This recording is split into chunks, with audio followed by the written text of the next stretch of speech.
मुस्तैद पाकिस्तान में खुश आमदीद। मैं हूँ साजिद हुसैन। मजबूत मुस्तहकम पाकिस्तान पर हम बात करते हैं। जिस पाकिस्तान पर हम बात करते हैं, जिस मजबूती की हम बात करते हैं कि किस तरह हमने पाकिस्तान की इकनॉमी को बेहतर बनाना है, क्या उस पर सीरियसली अब इक़दाम लिए जा रहे हैं इस निगरां दौर में। हमें याद है कि 15-20 दिन पहले चीफ़ ऑफ आर्मी स्टाफ ने मुलाकातें की थी ताजरों के साथ और वो खुद एक्टिव हुए थे। उसके बाद डॉलर की गिरावट का सिलसिला अभी तक जारी है, रुपया मुस्तहकम होता जा रहा है। तो जमहूरी हुकूमतों में ये तेज़ी क्यों नहीं दिखाई देती? जब जमहूरी अदवार होते हैं तो फिर ये डॉलर इतनी स्पीड से क्यों नहीं उसकी गिरावट में ये मामलात होते हैं, रुपया मज़ीद मुस्तहकम क्यों नहीं होता? इस पर भी हम बात करेंगे। फिर हम बात करेंगे निगरां वज़ीर आज़म अनवर अल काकर साहब, जो कि 17 सितंबर से दौरे पर गए हैं, अभी तक वापस नहीं है, फैमिली के साथ हैं, शहाना प्रोटोकॉल भी आपके साथ है। तो वहाँ पे आम आदमी के पैसे से बड़े 5 स्टार होटल्स में भी आपके क़याम हैं। इस पर भी हम बात करेंगे। फिर हम बात करेंगे साबिक़ वज़ीर आज़म नवाज शरीफ साहब की वतन वापसी, और फिर अब तो ऐलान हो गया कि वो जलसा भी करेंगे मीनार पाकिस्तान पर। तो उनको कैसे पता चला नून लीग की क़यादत को कि वो आके ही गिरफ़्तार क्यों नहीं होंगे? वो गिरफ़्तार भी हो सकते हैं आते ही, तो फिर जलसे की तैयारियाँ कैसी हो रही हैं, इस पर भी हम बात करेंगे। फिर हम बात करेंगे कि इलेक्शन होने जा रहे हैं जनवरी में, फेब में, चूँकि इलेक्शन कमीशन ने अब लिस्टें भी जारी कर दी हैं। कराची की एक नशिस्त में इजाफा हो गया है, कौमी असम्बली की एक नशिस्त बढ़ गई है, सूबे असम्बली की 3 नशिस्तें कराची में बढ़ गई और ठट्ठा, सांगड़ और दीगर शहरों में नशिस्तों को कम भी किया गया है। नई हल्का बंदियों का ये जिक्र हो रहा था। इन तमाम मौज़ूआत पे, इन इशूज़ पर बात करने के लिए स्टूडियो मरसद मौजूद हैं। आप पाकिस्तान तहरीक इंसाफ के सीनियर रहनुमाओं में आपका शुमार होता है, चेयरमैन PTI के कलीदी साथियों में आपका नाम आता है। इसरार अहमद अब्बाई साहब ने PTI से मैं ज्वाइन किया, बहुत शुक्रिया इसरार अहमद अब्बाई साहब, आपने टाइम दिया। उनके साथ मारूफ बिजनेसमैन और पाकिस्तान की इकनॉमी पे आपकी बड़ी गहरी नज़र रहती है, आप CEO हैं सेविंग होम के, इकबाल अडवाणी साहब। बहुत शुक्रिया सर, अडवाणी साहब आपने भी टाइम दिया। अडवाणी साहब, पहले मैं आपके पास आऊँगा, ये डॉलर की गिरावट की जो ये स्पीड है, डे बाय डे गिरता रहा है, डे बाय डे, और रुपया मजबूत होता जा रहा है। ये वो एक मुलाकात हुई थी ताजरों से, और फिर स्मगलिंग की रोकथाम के लिए निगरां हुकूमत ने इक़दाम किए, उससे इतनी बेहतरी आती जा रही है। आम आदमी कह रहा है यार तो बस फिर यही सही है, इलेक्शन ना ही हो।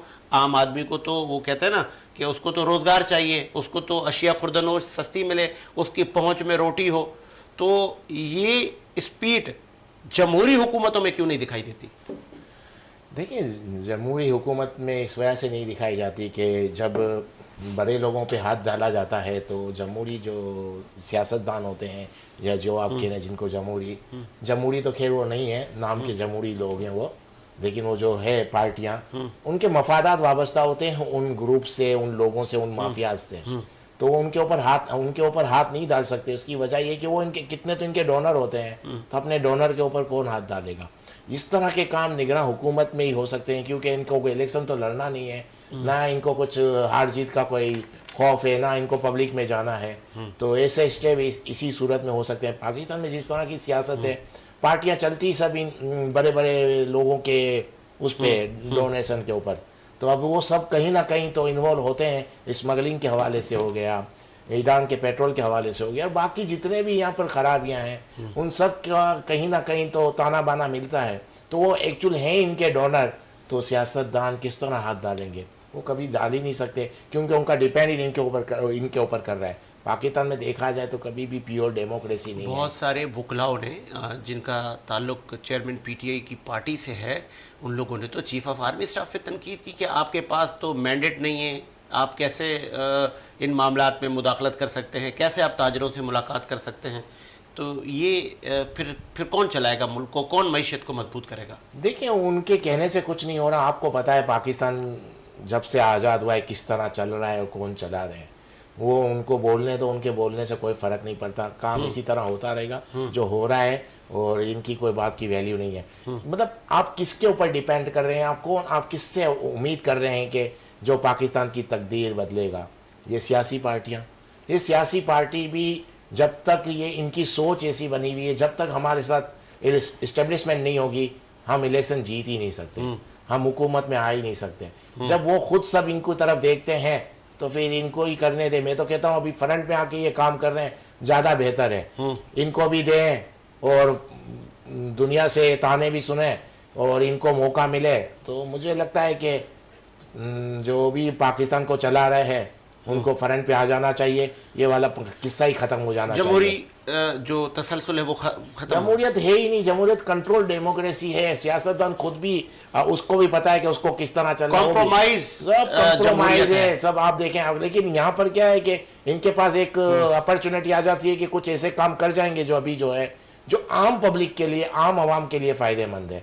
वो सियासतदान वो आम आवाम के लिए फायदेमंद भी नहीं कर सकते। कितने इदारे अभी तक प्राइवेट क्यों नहीं किए जो खसारे में चल रहे हैं? उनको डर है हमारा वोट बैंक खत्म हो जाएगा। तो सियासी पार्टियां पाकिस्तान में कभी भी मुझे नहीं लगता काम कर पाएंगी, और ना इनको करना है। ये अपने मफादात के लिए आते हैं, अपना पैसा बनाने के लिए आते हैं। पैसा बनाने के अलावा इनके पास दूसरा कोई ऑप्शन ही नहीं है, ना दूसरी कोई सोच है। मैं आता हूँ भाई साहब, यही सवाल आपसे कि ये डॉलर की गिरावट और मईशत की मजबूती का सफ़र जो चला है, तो ये सफ़र जमहूरी हुकूमतों ने इस नहज तक पहुँचा दिया कि चीफ़ को मुदाखलत करनी पड़ी, और वो आए, उसने देखा कि ये मुल्क तो बड़े बहरान से गुजर रहा है, चूँकि ख़ुद की वैल्यू ऐड की जाए और उनके आने के बाद से कुछ बेहतरी आ रही है, तो अप्रिशिएट नहीं करेंगे चीफ़ को? बिस्मिल्लाहिर्रहमानिर्रहीम। शुक्रिया साजिद भाई, आपने बड़ा इम्पोर्टेंट इशू रेज़ किया और बड़े इम्पोर्टेंट सवाल है आपका।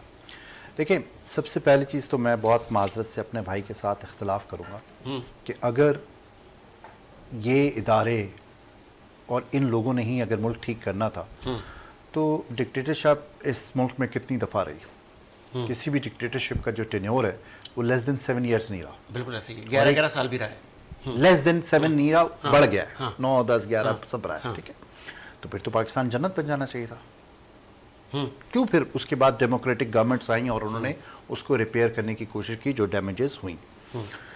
जहां तक पॉलिटिकल पार्टीज की बात है, बड़ा आसान है सियासी जमातों पर मलबा डाल देना। ठीक है, किसी के लिए भी सबसे आसान पंचिंग बैग जो होता है ना, वो पॉलिटिकल पार्टीज और सियासतदान है। कोई भी अपने गिरेबान में नहीं जागता, चाहे वो इदारे हों, चाहे वो बिजनेसमैन हो, कोई भी कम्युनिटी हो। बिजनेस कम्युनिटी टैक्स एवेशन के लिए क्या कुछ करती है? क्या वो जायज अपने टैक्सेस अदा करती है? नहीं करती। लेकिन पंचिंग बैग कौन है? पॉलिटिशियंस है जी। मुल्क बर्बाद पॉलिटिशियंस ने कर दिया। हम में से कोई भी अपनी जिम्मेदारी पूरी करने के लिए तैयार नहीं है और इल्जाम दूसरे पे धरने के लिए तैयार है। तो फिर किसने बर्बाद किया है? मैं देखिए, मैं यही आप देखो, यही सबसे बड़ा जो $1 मिलियन क्वेश्चन है कि अगर किसी पॉलिटिकल पार्टी को जब वो गवर्नमेंट में होती है और उसको काम नहीं करने दिया जाता तो उसका जिम्मेदार कौन है? अवाम के मैंडेट को जब आप लोग अपोजिशन में आते हैं, तमाम पॉलिटिकल पार्टी में, क्योंकि आप माजी गवाह है, आज जिस तरह आप लोग कहते हैं इस्टेब्लिशमेंट, यार तो कल तो इस्टेब्लिशमेंट जब आप इक़्तिदार में थे तो आप तो उनके साथ थे, शाना बशाना चलते थे। उस वक्त अगर इस्टेब्लिशमेंट की कोई इन्वॉल्वमेंट थी या कहीं वो लैग कर रहे थे तो आप उस वक्त एक्शन लेते, उस वक्त कहते हैं कि इस्टेब्लिशमेंट इन्वॉल्वमेंट हमारी जमहूरी इलेक्टेड हुकूमत में मुदाखलत ना करे, या कि आप ये तस्लीम करें कि आपको इस्टेब्लिशमेंट ही हुकूमत देती है कि ये लें? नहीं, देखें, इससे मैं डिसएग्री करता हूँ। इन्होंने भाई ने भी ये कहा कि अगर एस्टैब्लिशमेंट ने पॉलिटिकल पार्टीज को गवर्नमेंट देनी होती तो सबसे बड़ी प्राइम एग्जांपल थी जनरल मुशर्रफ की, कि सन 2002 से 2008 तक वो उनकी किंग्स पार्टी काफ लीग थी और सारा कुछ था, लेकिन 2008 के इलेक्शन में अवाम ने उनको वोट के जरिए बाहर फेंक दिया। तो एस्टैब्लिशमेंट अगर जिता सकती तो मुशर्रफ साहब को जितवा देती 2008 का इलेक्शन, क्यों नहीं जितवा सकी?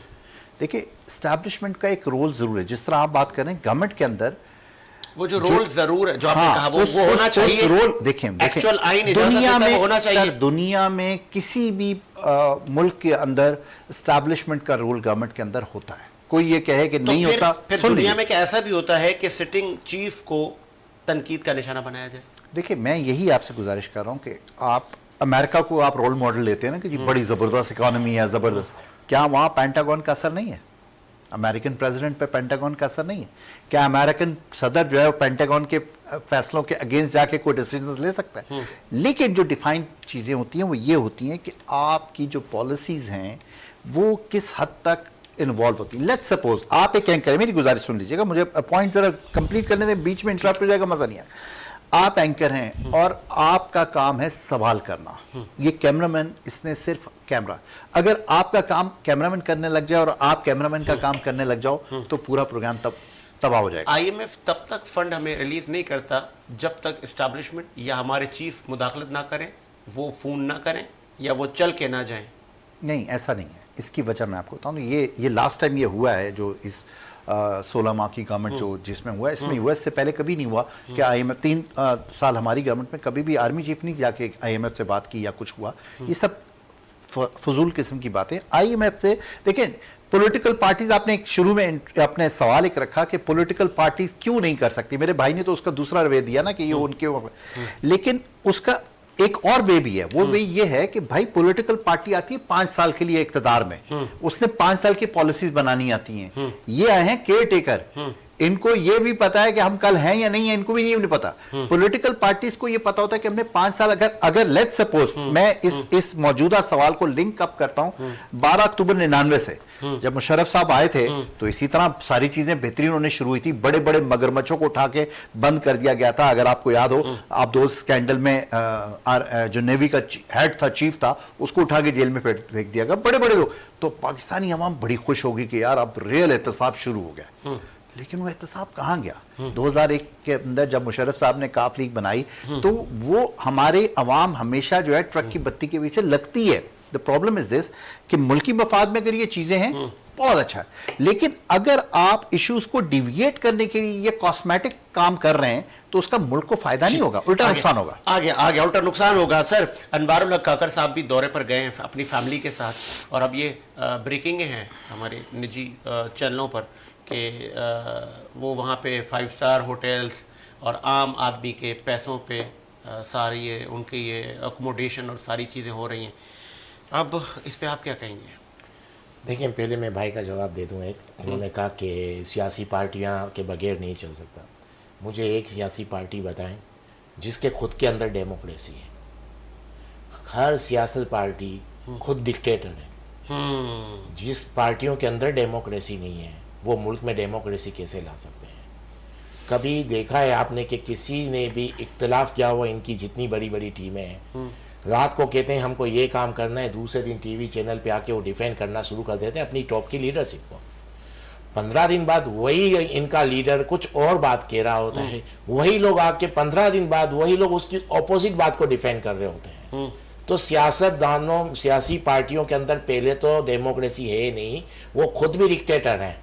हमारे यहाँ सबसे बड़ा प्रॉब्लम क्या आ रहा है, जो है जो सियासतदान इलेक्शन में जीतता है, जो वो समझता है वो जीता है, मैं समझता हूँ उसको जिताया गया है, ओके, वो जीतता है जो भी दुनिया समझती है। वो जब पावर में आता है तो वो डेमोक्रेसी भूल जाता है, वो डिक्टेटर बन जाता है। और दूसरी हमारे साथ एक जो प्रॉब्लम है, वो भी एक बहुत बड़ी प्रॉब्लम है जिसकी वजह से पाकिस्तान यहाँ तक पहुँच गया। जो डिक्टेटर आता है एक्चुअल, उसको डेमोक्रेसी का भूत चढ़ जाता है, वो डेमोक्रेसी का राग दायने लगता है। तो हमारे साथ जो एक्चुअल प्रॉब्लम है, वो हमारे पास ये प्रॉब्लम है सबसे बड़ी, हमारे यहाँ प्योर कोई भी नहीं है। ना डेमोक्रेसी प्योर है, ना डिक्टेटरशिप प्योर है।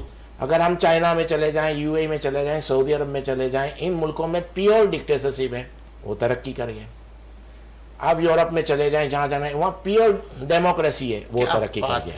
हमारे पास प्रॉब्लम ये है, ना प्योर डेमोक्रेसी है, डेमोक्रेसी के लोग जो आते हैं सियासतदान, उनको डिक्टेटरशिप आ जाती है। जैसे नवाज शरीफ साहब अमीर उल मोमिनीन क्या बनने निकले थे, और अभी भी कभी कुछ बोल देते हैं, कभी कोई बयानियां ले आते हैं। इसी तरह खान साहब भी थे, अचानक चेंज हो जाते थे, बोलते यू टर्न तो लेना चाहिए, तो इनमें नहीं है। और अभी ये लोग बात कर रहे थे बाजवा, तो अगर आपको इतनी डेमोक्रेसी प्यारी थी तो आपने बाजवा को एक्सटेंशन क्यों दी थी? बाजवा को क्यों एक्सटेंशन दी थी? आपको इतनी प्यारी है कि सियासतदान और सियासी पार्टियां होनी चाहिए, तो आप लोगों तो खुद ही ये कहते थे कि मैं सियासतदानों से तो बात ही नहीं करनी, मैं तो बात ही करूंगा बस इस्टेब्लिशमेंट से। तो एक तरफ आपने खुद इस तरह के बयान दिए हैं, और दूसरी तरफ आज आप डेमोक्रेसी, आपने नए किस्से आज डेमोक्रेसी बात कर रहे हैं, आप खुद ही एक्सप्रेशन क्यों दी उसको? और दूसरी चीज, आप तो सियासतदानों से बात ही करना नहीं चाहते थे, तो फिर आप डेमोक्रेसी की बात किस तरह से कर रहे हैं? अब रहा सवाल आपका काकर साहब का। तो हमारे यहाँ ये तो प्रॉब्लम रहेगी और है कि जो भी प्राइम मिनिस्टर या कुछ बन जाता है वो चेंज हो जाता है। पता नहीं, हमारा माहौल, हमारा स्ट्रक्चर ही ऐसा ही है। अच्छा, वो अब वो काम करके चले जाएंगे। हर चीज़ उनको पता है कि 2 महीने हों कि 3 महीने हों, जितना खर्च कर सकता हूँ, जितना अपनी फैमिली को घुमा सकता हूँ, जितनी अयासियाँ कर सकता हूँ, मुझे करनी है, वो उस पर लग जाता है। प्योर बंदा हमारे मुल्क में है नहीं ना, निगरान हुकूमत भी प्योर नहीं है। तो प्रॉब्लम यही है कि हमारे में तो ये प्योर नहीं है, तो क्या पीडीएम का तसलसल है? देख पीडीएम, देखे पीडीएम का भी आप देख लें, वो भी एक इत्तेहाद क्यों करके आए थे, उनकी बदनसीबी भी बता दूं मैं, और उनका टारगेट, और अब जो नवाज शरीफ जो बयानियां बना रहे उसकी वजह भी बताता चलूं। पीडीएम एक्चुअली आई थी अपने केसेस खत्म करने। उन्होंने क्या सोचा था कि पाकिस्तान की जो हिस्ट्री है उसके हिसाब से वो सोच के चल रहे थे, हमारे केसेस खत्म हो जाएं, वोट बैंक तो हम कभी भी अपना हासिल कर लेंगे। अब इन लोगों ने अपना वोट बैंक तो जाया कर दिया केस खत्म होने के बाद, केस खत्म करने के चक्कर में। लेकिन इनकी बदकिस्मती ये है कि इनके केस दोबारा शुरू हो गए। तो ये बस खाया पिया कुछ नहीं, गिलास तोड़ा बाराना वाला हिसाब हो गया कि टोटल लॉस में रहे। अब नवाज शरीफ के साथ प्रॉब्लम ये है कि हाथ में तो कुछ है ही नहीं, केस तो हमारे खुल गए। वो आते ही जलसा करने जा रहे हैं सर, उनकी क़यादत कह रही है कि नवाज शरीफ अब मीनार पाकिस्तान में आते ही जलसा करेंगे, फिर वो पेश मुझे होंगे। तो लगता है नवाज शरीफ साहब आएंगे ही नहीं, आएंगे ही नहीं। मुझे तो ये लगता है आएंगे ही नहीं। और देख लेना, क्योंकि अभी इन्होंने जो बयानियां बनाया है वो तो एक्सेप्टेबल नहीं है। अब वो बयानियां एक्सेप्टेबल नहीं है तो पता नहीं, मुझे नहीं लगता किस तरह आएंगे, क्योंकि ये इनकी क्या सोच हो गई है कि खान साहब इतने मकबूल हो गया, आज पाकिस्तान के नंबर 1 लीडर हैं, तो इन्होंने इस्टेब्लिशमेंट के खिलाफ बयानियां बना लिया था, हमारे पास कुछ नहीं है तो हम भी उसी रास्ते पे चलें, इस्टेब्लिशमेंट के अगेंस्ट में आए, बयानियां बनाए, हमारा वोट बैंक बढ़ जाएगा। लेकिन मुझे लगता है ये बहुत बड़ा रिस्क ले लिया है कि अभी जो थोड़ा बहुत हाथ में था, जो थोड़ा बहुत इनको चांस मिल रहा था, मुझे लगता है वो भी नहीं मिलेगा। आ गया सर। अब्बासी साहब, चेयरमैन पीटीआई अडियाला चले गए, एक बड़ी थी कि यार उनको अटक में क्यों रखा हुआ है, और वो कहते हैं ना तारीख का हिसाब कहें कि उसी बैरिक में जिसमें नवाज शरीफ थे। बड़ी यादें ताज़ा नहीं होगी चेयरमैन पीटीआई की कि यार यहाँ पे एक वज़ीर आज़म पहले भी बैठ गया है। ये सवाल है आपका? जी हाँ, मेरा सवाल। इस सवाल से पहले मैं थोड़ी सी चीज़ क्लियर कर दूं। अभी इकबाल भाई ने कुछ बातें की, पार्शली मैं उनसे एग्री करता हूं, लेकिन कुछ चीज़ों से मेरा बहुत सख्त इख्तलाफ है। पार्शली जिन्होंने कहा कि पॉलिटिकल पार्टीज़ के अंदर डेमोक्रेसी नहीं है, मैं वो वाहिद शख्स हूँ जो ये गुज़िश्ता 15 साल से ये बात कर रहा है। हमारी पार्टी ने कोशिश की, लेकिन प्योरिटी की जो बात की ना, प्योरिटी है कहाँ? हमारे बहैसियत कौम हम प्योर। कोशिश आप लोगों ने कब की? हमने इंट्रा पार्टी इलेक्शन करा के यही कोशिश की थी कि प्योर लीडरशिप नीचे से ऊपर तक आ सके, लेकिन नहीं आ सकी। उसमें भी बहुत से प्रॉब्लम्स आए, बहुत से मामलात आए। ये बात ठीक है कि जब पॉलिटिकल पार्टी ने मुल्क में हुक्मरानी करनी तो उस पॉलिटिकल पार्टी के अंदर जमहूरियत होनी चाहिए, लेकिन मैं इस बात से डिसएग्री करता हूँ कि हमने मनोवन लीडरशिप की बातों को टोक किया। ऐसा कभी भी नहीं हुआ। हम शायद पाकिस्तान की वो वाहिद पार्टी जिसने अपने लीडरशिप के फैसले चेंज करवाए। मैं नंबर से गिनवा सकता हूं कि इमरान खान साहब जो है 2008 में इलेक्शन लड़ना चाहते थे और पार्टी ने उनसे बायकॉट करवाया। बहुत सी चीजें, जब आप लोग की, मैं सॉरी फॉर इंटरप्ट, जब आप लोग की हुकूमत थी तब मैं ऐसे ही प्रोग्राम करता था, तो इसरार अब्बासी साहब स्क्रीन पर इतने नहीं होते थे, तब थे MNAs, MPAs, मुशीर, इन सब की लाइनें लगी हुई थी। वो आप लोग खुद बुलाते थे ना, आपको रेटिंग चाहिए थी MNA MPA की, आपको पॉलिटिकल लीडर थोड़ी चाहिए था आपको। तो हमारे यहाँ देखें डायलेमा क्या है। डायलेमा सिर्फ ये है कि मीडिया हो, बिजनेस कम्युनिटी हो या पॉलिटिशियन हो, उस सब ने अपना मफाद देखना है कि हमारा मफाद कहाँ है। उस मफाद के तहत जब हमारी गवर्नमेंट थी तो हर टीवी चैनल जो था वो कहता था इसरार भाई वो किसी MNA का नंबर दे दो यार, किसी MPA का दे दो, चाहे उसको पॉलिटिक्स की अली बेबी आती है या नहीं आती है, लेकिन उन्होंने अपनी रेटिंग के लिए उसको बिठाना जरूरी था। ठीक है, उनका फायदा था, उनको रेटिंग का मसला। मैं दूसरी बात कर रहा हूँ जो इकबाल भाई ने बातें की, मैं उनसे कुछ एग्री करते हुए डिसएग्री कर रहा हूँ कि जो उन्होंने बातें की उसमें सबसे बड़ी चीज़ ये है कि प्योरिटी हमारे अंदर बहैसियत कौम हम प्योर हैं। जहां जिसका दाव लगता है वो लगाता है या नहीं लगाता, तो फिर पॉलिटिकल पार्टीज हो या गवर्नमेंट हो वो यहीं से निकल के आती ना, ऊपर से तो नहीं नाजिल होती ना। अब हमारे अंदर मसला क्या है कि हम कहते हैं कि जी जो है वो लीडर आके डिक्टेटर बन जाता है। देखिए इस लिहाज से यहाँ रोकूंगा आपको, मैं रोकूंगा। प्रोड्यूसर साहब अगर आप मुझे सुन रहे हैं तो एक छोटी सी काविश थी हमारी टीम की, ज़रा वो सुनवाएं तो फिर हम प्रोग्राम को आगे बढ़ाते हैं। और ऑडियो भी प्लीज़ बढ़ाइएगा। एक शॉट होगा गालबन 6-8 माह पहले का, वो सुनवाएं ज़रा अब्बासी साहब का। जी चले गए कहाँ चले गए? अमेरिका, इधर तो ही। भाई वो अपनी फैमिली के लिए गए हैं ना, वो अच्छा। तो बोल के गए और फिर वापस आने के लिए गए। मुशीर एहतसाब शहजाद अकबर। देखें हर बंदा, मैं आपको फिर बता दूं, हमारी गवर्नमेंट खत्म हुए 1 साल हो गया, पूरा 1 साल हो गया, 9 हो गया, ठीक हो है गया। 9 साल में प्राइम मिनिस्टर या जो की फिगर्स थे वुज़रा में से कोई एक मुल्क छोड़ के गया?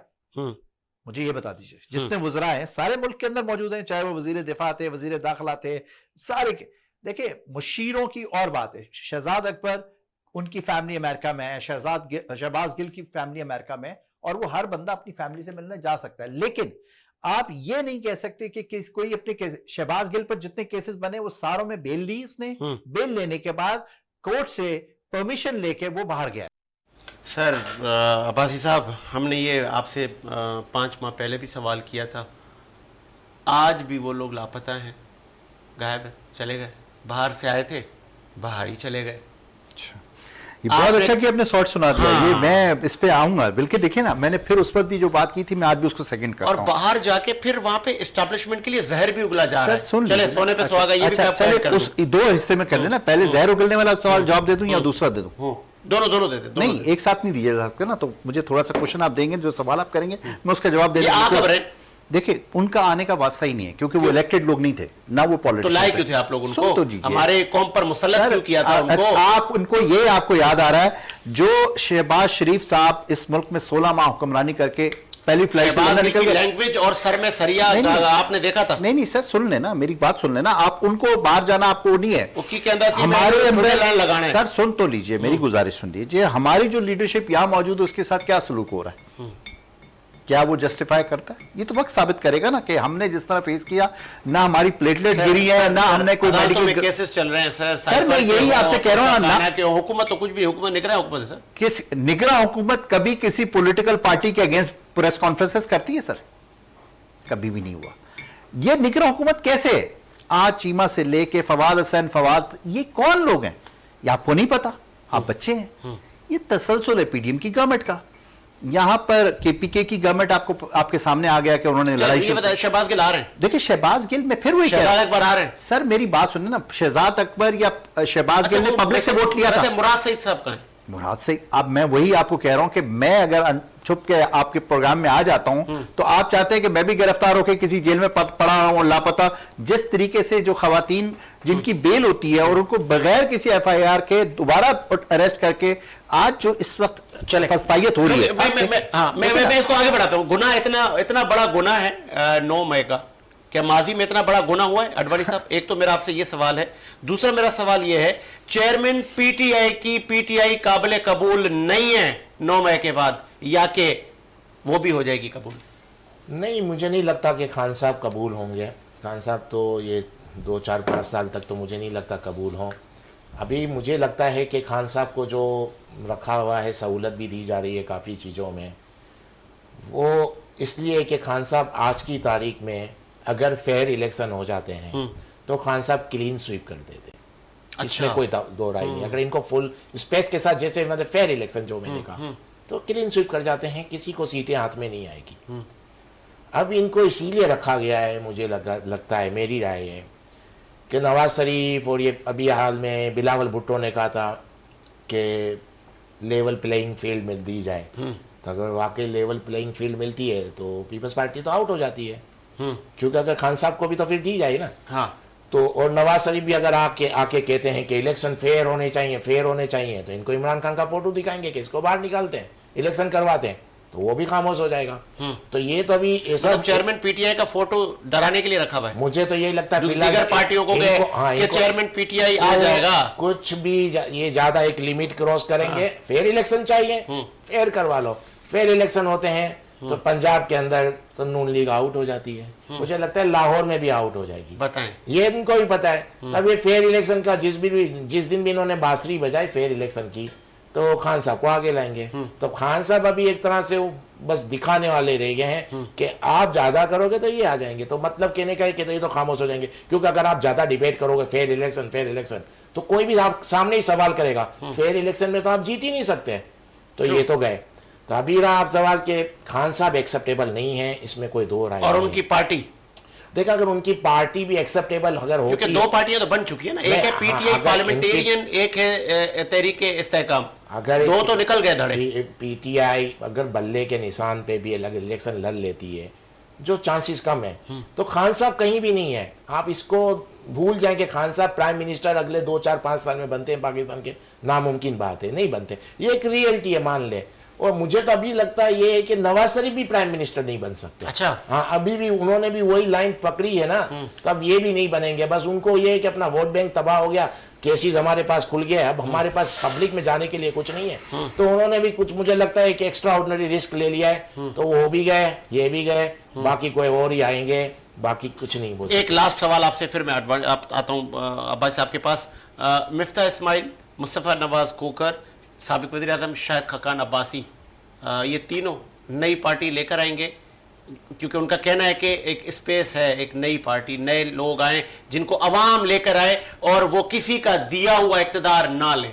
इससे ये बात तय हो गई कि इक़्तिदार दिया भी जाता है। देखिए, ये लोग जो खाकान अब्बासी साहब हो गए, मिफ्ता इस्माइल हो गए, ये नून लीग को एक्सेप्टेबल भी नहीं है। नवाज खोकर साहब पीपल्स पार्टी को एक्सेप्टेबल नहीं है। अब प्रॉब्लम क्या है, इनको पार्टी तो ये बनाना चाहते हैं, लेकिन जहाँ तक मैंने जो रीड किया है खाकान अब्बासी को, जब तक नवाज शरीफ यहाँ नहीं आएंगे वो उससे पहले पार्टी अनाउंस नहीं करेंगे। उनकी जो सोच है, जो वो आके अपने आप को जिस तरह डिफेंड करते हैं और अपनी क्रेडिबिलिटी को डैमेज नहीं होने देते हैं, उनकी सोच मुझे ये लगती है कि नवाज शरीफ आएंगे तो उनसे ये बात करेंगे और अलविदाई बात करके फिर वो अपनी पार्टी बनाएंगे कि देखें हमने इसका मतलब एक मुलाकात उन्होंने करनी है, एक मुलाकात इनको नवाज शरीफ से यहाँ करनी है, इसके बाद मुझे लगता है वो पार्टी अनाउंस करेंगे। और अभी मुझे लगता है कि नवाज शरीफ मुझे नहीं लगता आ पाएंगे, ये मेरी अपनी सोच है, तो हो सकता है डिले हो जाए इनका। एक एक देते जाए मुझे, क्योंकि फिर मैं लास्ट में सिर्फ अब्बास साहब को ही टाइम दूंगा, उसको आपने पूरा नहीं किया। मैं दोबारा वो सवाल लेता हूँ, माजी में 70 की दहाई से लेके आज तक पॉलिटिकल पार्टियों पर तैयारा हाईजैक के भी इल्ज़ामात लगे, मैं अल जुल्फ़कार की बात कर रहा हूँ। उसके बाद फिर जनरल मुशर्रफ ने भी इल्ज़ाम लगाया कि एक सिटिंग वज़ीर आज़म मेरी जान ले रहा था, ठीक है, बहुत सारे हादसा। फिर हमने इधर कराची में भी कई कत्ल व गारत के वाक़यात एक पॉलिटिकल पार्टी पे इल्ज़ामात लगते देखे। फिर 9 मई आ जाता है, वो जो माजी की पॉलिटिकल पार्टियों के गुनाह थे वो तो धुलते हुए नज़र आ गए और कुछ धुल भी गए, तो 9 मई उससे बड़ा गुनाह है। प्रॉब्लम क्या हुई है, आप जिनका नाम ले रहे हैं ना, अभी मुझे थोड़ा टाइम दे देना, 1970 से जो ले रहे हैं आप, तो जितने भी आए ना, जुल्फ़िकार अली भुट्टो साहब, नवाज शरीफ जिनके बाद केस बना, अल्ताफ हुसैन साहब जिनका आपने जिक्र किया, और खान साहब, ये जितने भी आए इस्टेब्लिशमेंट पे कंधों पे आए हैं, इसमें कोई दो राय नहीं है, सब इन्हीं के कंधों पे आए। और मैं डिटेल भी आपको दे दूं, 1971 का जो इलेक्शन हुआ था उसमें मुजीब जो थे बांग्लादेश के, उनको 160 सीटें मिली थी, 160 सीटें। भुट्टो को क्या राइट था गवर्नमेंट बनाने का या लड़ने का? कहाँ 160 और कहाँ भुट्टो की 80 सीटें। किसके सपोर्ट पे आए? इस्टेब्लिशमेंट के। जब ये इस्टेब्लिशमेंट के सपोर्ट पे आ गए, गवर्नमेंट आ गई, कॉन्टैक्ट्स बन गए, दुनिया से कॉन्टैक्ट हो गए, पब्लिक से कॉन्टैक्ट हो गए, काम कर दिया, अवाम इनके सपोर्ट में आ गई, तो किसको आंख दिखाने चले गए? इस्टेब्लिशमेंट को उठा के फेंक दिया। नवाज शरीफ साहब भी इसी तरह है, जियाउल-हक के कंधे पे, और कुछ अरसे बाद इन्होंने जियाउल-हक डेट हो गए, इसके बाद इनको पंजाब में, ये आपको पता होगा जब 1988 के इलेक्शन में थे तो नवाज शरीफ वफाक में हार गए थे, उस वक्त एक दिन में इलेक्शन नहीं होते थे, वो दूसरे दिन प्रोविंशियल असेंबली के इलेक्शन होते थे, तो पंजाब में इन्होंने लगा दिया नारा जाग पंजाबी जाग, और इनको बाद में पंजाब में सपोर्ट मिल गया और पंजाब में ये जीत गए। इस्टेब्लिशमेंट के सपोर्ट पे पंजाब की हुकूमत इनको मिली। 2 साल बाद बेनज़ीर को हटाया गया, नवाज शरीफ को लाया गया इस्टेब्लिशमेंट की तरफ। इस्टेब्लिशमेंट के सपोर्ट पे आते रहे, इन्होंने चीफ ऑफ आर्मी स्टाफ जो मुशर्रफ को बनाया था, नीचे से ऊपर लाके बनाया था, भुट्टो ने जियाउल-हक को नीचे से ऊपर लाके बनाया था। आप कहाँ डेमोक्रेटिक लोग हो? आप तो अपनी मतलब का चीफ ऑफ आर्मी स्टाफ क्यों बनाना चाहते हो? अगर आप डेमोक्रेटिक लोग हो, आप अगर जमहूरियत पे बिलीव करते हो तो आप मेरिट पे करें, आप अपनी पसंद का बंदा क्यों ला रहे हैं कि आप उनके कंधों पे करें? और फिर उसको एक्सटेंशन भी देते हैं। हाँ, फिर आप उसको एक्सटेंशन देते हैं, और जब आप उनको जो आंख दिखाते हो तो उठा के फेंक देते हैं। अल्ताफ हुसैन का भी क्या हुआ कि पीपल्स पार्टी पॉपुलर जमात थी कराची के अंदर, उनको तोड़ने के लिए अल्ताफ हुसैन को लाया गया। अल्ताफ हुसैन तो अमेरिका के अंदर टैक्सियां चलाता था उस वक्त, जब इनको यहाँ लाया गया तो उनको कौन लाया? इस्टेब्लिशमेंट। जब इन्होंने उसको आंख दिखाई तो उठा के फेंक दिया। तो इमरान खान का क्या था? 1 सीट मिलती थी, 2011 से इनको बनाया गया, 2014 का धरना इनसे करवाया गया और ये ऊपर आ गए। इसको कौन लाया? इस्टेब्लिशमेंट। जिस दिन उन्होंने इस्टेब्लिशमेंट को आंखें दिखाना शुरू की, तो वो आंखें क्यों दिखाई जाती हैं? वो आंखें इसलिए दिखाई जाती है, मैं आपको यही बता रहा हूं। सुने, एक आदमी धूप के अंदर घूम रहा था तिल बिला रहा था, समझ में नहीं आ रहा था क्या करूं। अचानक उसको एक ट्रक नजर आ जाता है तो उसके नीचे सो जाता है। उसके नीचे सो जाता है, 2-3 घंटे सोने के बाद ताजा दम हो जाता है। 4-5 घंटे बाद उसको ये महसूस होता है ये ट्रक का बोझ पूरा मैंने उठाया है। यही इनका प्रॉब्लम है। और जब ट्रक हटती है तो इनको पता चल जाता है कि भाई क्या पोजीशन थी। यही हमारे यहाँ सबसे प्रॉब्लम यही है जो आपको मैंने कहा 1971 में भुट्टो को ले ले किसकी सपोर्ट पे आया, नवाज शरीफ किसकी सपोर्ट पे आया। चले आगे आपका पॉइंट है सर। अब्बासी साहब, चेयरमैन पीटीआई की पीटीआई क्या आने वाले इलेक्शन में कबूल होगी या कि इस्तेहकाम पीटीआई पार्लियामेंटेरियन और दीगर एक और पार्टी अभी गालबन मुमकिन है आ जाए, ये सब ले जाएंगे और चेयरमैन पीटीआई अडियाला जेल में ही रहेंगे? किसको कबूल होगी ये अब आवाम को? किसको आवाम तो आज भी इमरान खान के साथ है। मैं आपसे सवाल कर रहा हूं ना, आप कह रहे किसको कबूल? नहीं, ये आप कह रहे हैं ना अवाम आज भी साथ है। कहाँ है अवाम?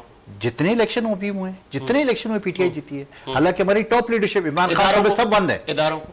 हाँ, अब आपने सवाल किया ना, यहाँ असल $1 मिलियन क्वेश्चन क्या है कि अवाम की पावर से आना या इदारों को। मेरे भाई ने भी कुछ चीजें कही, उनके फैक्ट्स को मैं जरा क्लियर कर दूं। अच्छा, भुट्टो साहब जो है ना वो 8 साल एक डिक्टेटर के वजीर रहे, तो वो एस्टेब्लिशमेंट के कंधों पे आए थे। ये नहीं हुआ था कि उनको सीटों के पर, पहले वो 8 साल अयूब खान की कैबिनेट मिनिस्टर रहे हैं, उसके बाद उन्होंने पार्टी बनाई। ठीक है जी। नवाज शरीफ साहब तो कुछ भी नहीं थे, उनको उठा के डायरेक्ट वजीर बल्दियात बना दिया गया था पंजाब में 85 में।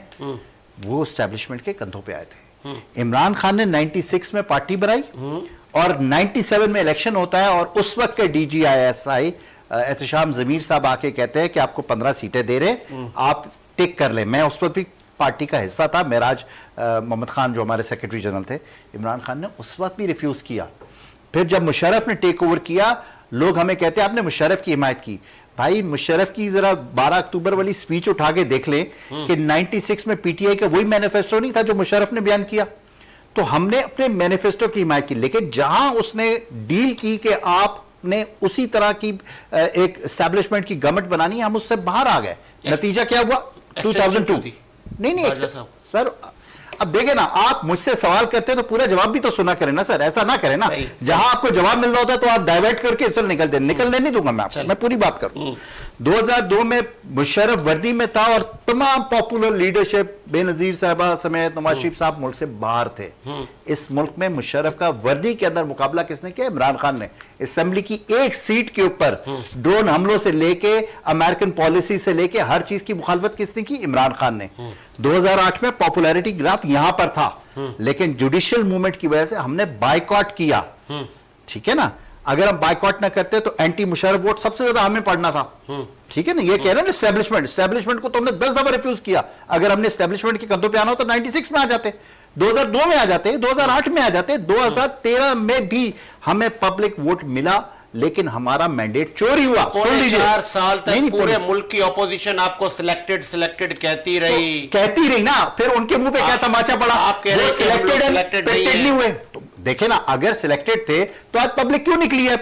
क्यों इमरान? देखे आज तक पाकिस्तान की हिस्ट्री में मुझे बता दें, को तो इंतजार नहीं सर, नहीं आपने पब्लिक को उकसाया सर, मुझे हमने करवाया, ये आप कह रहे हैं? नहीं, हमने करवाया। ये कौन लोग थे? सारे जो लोग थे पकड़े ना इदारे, किसने? सारे लोग पड़े हुए ना जेलों में। हमारे लोग गलत पकड़े हुए ना जेलों में। ट्राई करें। नहीं, मुझे एक बात बताएं ना, अगर आप कहते हैं कि ये आपने तोड़ा है मग, देखो ना, आप मुझे डाइवर्ट करोगे, मैं डाइवर्ट होने नहीं दूंगा आपको। 9 मई जिसने भी किया है वो तारीख, मैं फिर कह रहा हूं कि उसने पाकिस्तान के साथ गद्दारी की है, जिसने भी किया है, और जो किया है वो जिम्मेदार सामने आने चाहिए। चेयरमैन पीटीआई गद्दार नहीं है, चेयरमैन पीटीआई तो कुरैशी गद्दार है सर। आप अगर आप कहते हैं अब्बासी कहे मैं भी गद्दार हूं, सर मेरी बात सुने ना, आप कैसे कह सकते हैं कि गद्दार है? क्यों? आपकी स्टेटमेंट रिकॉर्ड पर है कि अगर चेयरमैन पीटीआई को गिरफ्तार किया गया तो फिर आप संभाल नहीं पाएंगे, फिर ये लोग सड़कों पे आ जाएंगे, तो फिर ये तोड़फोड़ करेंगे। नहीं, तोड़फोड़ का कहीं भी नहीं सर, तोड़फोड़ का कहीं तो सड़कों पे नहीं नमाज होती सर। आप देखे पीटीआई आप सियासी बात करें, क्यों कहा गया कि सड़कों पर आएंगे? सड़कों पे 96 से लेके 2018 तक हम सड़कों पे थे यार। तो हमने हमने 22 साल देखा ना सर, 22 साल तक, मेरी बात सुने, 22 साल तक हमने अपोजिशन की सियासत की। सबसे बड़े इज्तिमात हमारे हुए, सबसे बड़े धरने हमारे हुए, कहीं एक गमला टूटा? कहीं नहीं हुआ, क्योंकि हमने ऑपोजिशन में इस कराची शहर में जब कोई अल्ताफ हुसैन के खिलाफ बात नहीं कर सकता था, हमने इसका मुकाबला किया इसी शारे फैसल पे, जहां जहां बैठे हुए। एक स्ट्रीट लाइट टूटी नहीं टूटी, आप इस तरह से मैं डिफेंड नहीं कर रहा सर, मैं डिफेंड नहीं कर रहा। को इधर कराची के हलीम आदिल शेख मारूफ लीडर ऑफ अपोजिशन डंडे लेके चल रहे थे, आए, मैं भी जा रहा हूं, आप लोग भी आए। सर डंडे लेके कौन चल रहा था मुझे बताया ना, उनकी आपने फॉरेंसिक की, आपने कोर्ट में पेश किया, कोई एविडेंसेस था, क्यों बेल आउट हुए? अच्छा जब बेल आउट हो जाता है, कोर्ट बेल कर देती है, फिर आप किस केस में उठाते हैं उनको? कोई आपके पास 9 मई से आज हम सितंबर की 27 तारीख तक बैठे हुए, अगर आपके पास एविडेंसेस हैं तो उनको सामने लाए ना। हम तो आज भी कह रहे हैं कि एक सुप्रीम कोर्ट के जजेस के नीचे एक जुडिशियल कमीशन बनाएं और 9 मई के वाकयात की तहकीकात करें, लेकिन इस तरह एक बयानिया 10 करोड़ रुपए दे के मीडिया में एक बयानिया बनाया गया जी 9 मई। आपको याद नहीं एबटाबाद में क्या हुआ था? और जरदारी साहब को पता भी नहीं था और अमेरिकी जहाज आ गए थे। फिर हुसैन अकारी ने क्या किया था? नवाज शरीफ साहब कोर्ट पहन के चले गए थे ना। सर, नहीं सर, ये साइफर अभी भुगत रहे ना। नहीं साइफर में, अच्छा चले, साइफर का भी बड़ा जबरदस्त सवाल आपने कर दिया, सुन लेना।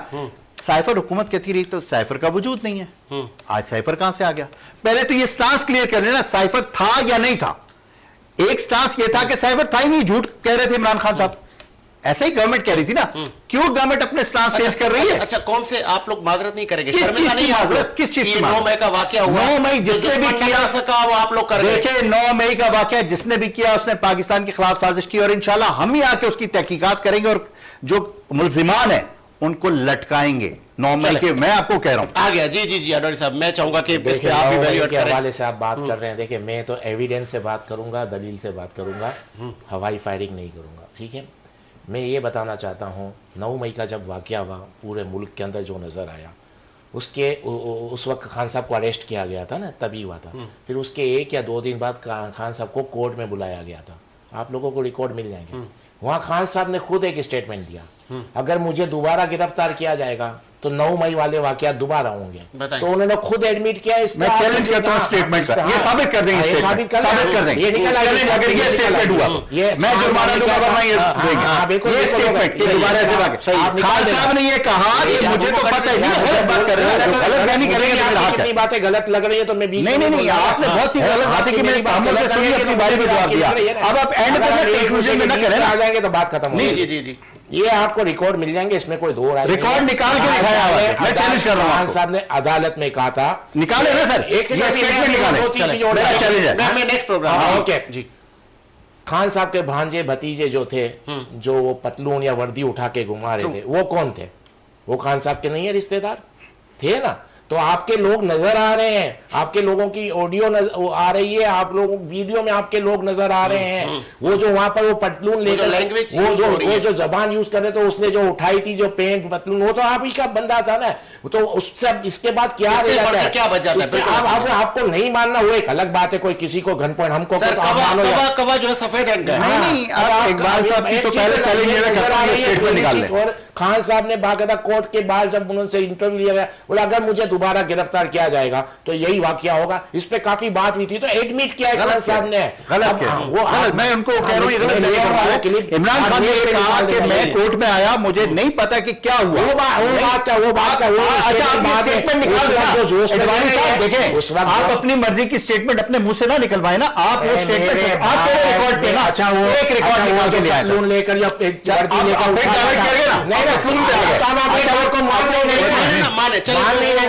कैसे मानो? वो कौन था? सुन ले, अच्छा वो इमरान खान का भांजा जरूर है, उसका वालिद कौन है?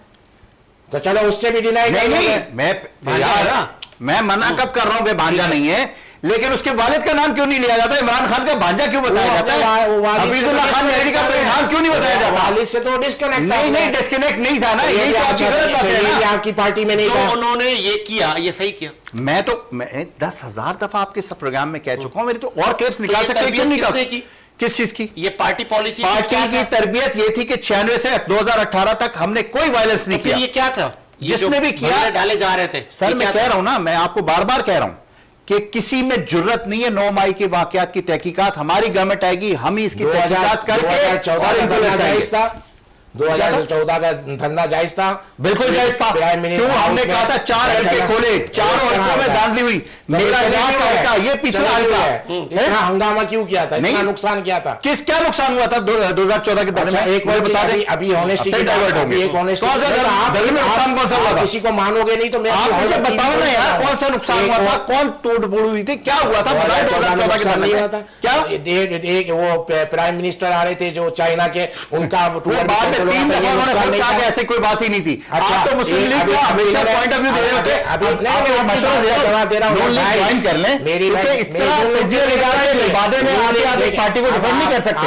आप एक देखिए, सबसे बड़ा मुनाफिक इस वक्त वो होता है जो कहता है मेरा किसी पार्टी से ताल्लुक नहीं, लेकिन उसने तनकीद इमरान खान पे करनी है। ये नून लीग में भी किया, इनकी बात ही नहीं कर रहा, मैं तो एक सिंपल सी एक बात कर रहा हूं। मेरा तो पॉइंट ऑफ व्यू सिर्फ एक है कि जो बयानिया मुस्लिम लीग नून बना रही थी कि चाइनीज प्राइम मिनिस्टर का दौर, उसी चाइनीज, मैं खुद चाइना गया था, मैं डेलीगेशन, जितनी इज्जत हमें चाइना ने दी, अगर इमरान खान की वजह से दौरा मुलतवी होता हमें इज्जत मिलती। फिर ऑफिशियल स्पोक्स पर्सन ने कहा कि ऐसा कुछ नहीं है, गलत बयान। देखिए, मीडिया में गलत बयानी करना बहुत आसान है, आपने एक बयान कर दिया, लेकिन उसको साबित करना होता है। मैंने जैसे उनको अभी मैंने चैलेंज किया ना, एक पॉइंट आपने कहा इमरान खान ने ऑन रिकॉर्ड कहा, स्टेटमेंट निकाला। खान साहब का ये स्टेटमेंट नहीं है कि जब भी मुझे प्रॉब्लम होती थी तो एजेंसी वाले एडजस्ट करके आते थे सब पार्टियों को। नहीं, ये भी आप डाइवर्ट कर रहे हैं ना, ये भी डाइवर्ट कर रहे हैं। देखिए, सुनो ना, बात सुन लेना, सब चीजें सुन लेना।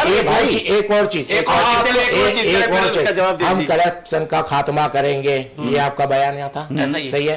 हम बेईमान लोगों को पकड़ेंगे, ये बयान था, इनके पेट फाड़ेंगे। हाँ, ओके, सही है। हर बेईमान आदमियों को हम केफरे किरदार तक ले ठीक है। जो आदमी ये बात कर रहा हो, उसकी पार्टी में परवेज इलाही कहां से आ जाए, शेख रशीद कहां से आ जाए, जहांगीर तरीन कहां से आ जाए, एक सेकंड कहां से आ जाए, जहांगीर तरीन कहां से आ जाए। नहीं, जहांगीर तरीन तो हमारी पार्टी उससे निकाल चुके थे।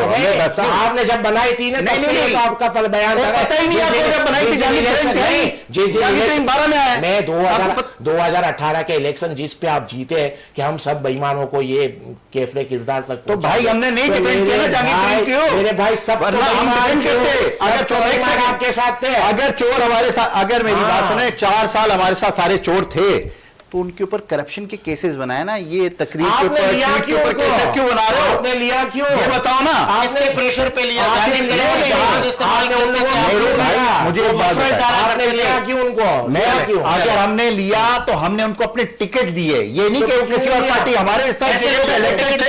नहीं, जो बात बताइए ना सर, अगर हमारी गवर्नमेंट ने 4 साल उन्होंने करप्शन की ना, तो आज उन पे करप्शन केसेस बनाए ना, क्यों आप उनके ऊपर एमपीओ के मुकदमात बना रहे हैं? क्यों आप उनके ऊपर उनके ट्वीट्स पे केसेस बना रहे हैं? क्यों उनके तकरीर पे केसेस बना रहे हैं? क्यों बना रहे हैं? हमने तो कोई केस ही नहीं बनाया ना, फैक्ट आप बता रहे। अभी तक साबित कहां किया नैप ने किसी के ऊपर? तो सब ये पाकिस्तान हमने तो नहीं बनाए। जो बेईमान आप डिस्ट्रॉय ना करें ना, नैप के केस हमने नहीं बनाए, नैप के केस चले पुराने केसेस थे। मुझे साजिद हुसैन को इजाजत दीजिए, मुलाकात होगी नए प्रोग्राम के साथ। अल्लाह हाफिज।